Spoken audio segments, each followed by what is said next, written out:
होंगी कि अभी तक ऑफिशियल स्टैटिस्टिक्स के हिसाब से तो यही पता चला है कि हर 1 मिनट में 16 लड़कियों के रेप होते हैं। ये सिर्फ ऑफिशियली बोला गया है, अनऑफिशियली का तो हम लोग को पता भी नहीं है अभी तक। सबके मन में डर समाया हुआ है।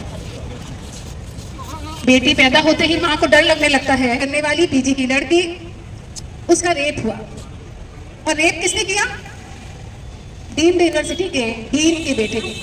आज से कुछ दिन पहले 9 अगस्त को वेस्ट बंगाल के कोलकाता में एक कांड हुआ। यूनिवर्सिटी में महिला डॉक्टर के साथ रेप होता है और फिर डॉक्टर की हत्या कर दिया जाता है।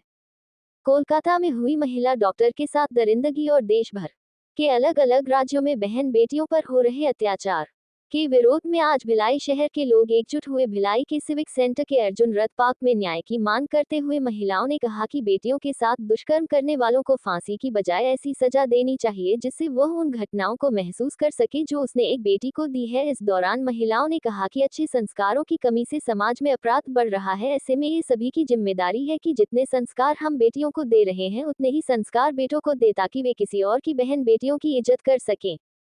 इस मौके पर सभी ने प्रधानमंत्री नरेंद्र मोदी के नाम एक पत्र भी लिखा जिसे वे पोस्ट के जरिए पीएमओ तक भेजेंगे। की माँ हूँ जो स्कूल से रोज वापस आती है तो मैं रोज पूछती हूँ चेंज करने के टाइम बेटा किसी ने बैड टच तो नहीं किया, because we are so insecure in our society. तो मैं माँ होने की तरफ से सबको बोलती हूँ कि घर में शिक्षा दीजिए हर बच्चे को।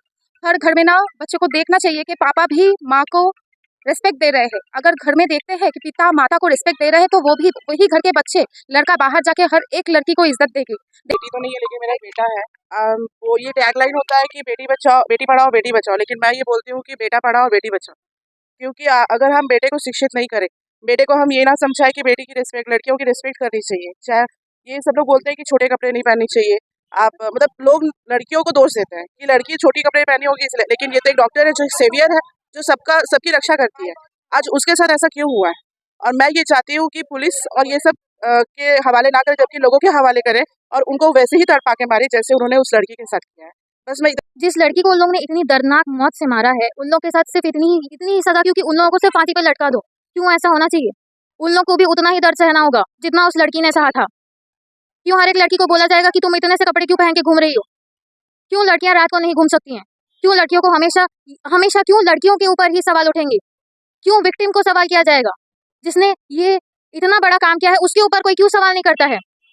आज मैं खुद एक लड़की हूँ, मैं रात को 10 बजे आती हूँ तो मेरे घर में भी मेरे पेरेंट्स ऑब्वियसली बोलेंगे, क्योंकि बाहर जो इतना सब हो रहा है, इतना डर उन लोगों को भी तो डर है ना कि हमारी बेटी बाहर है।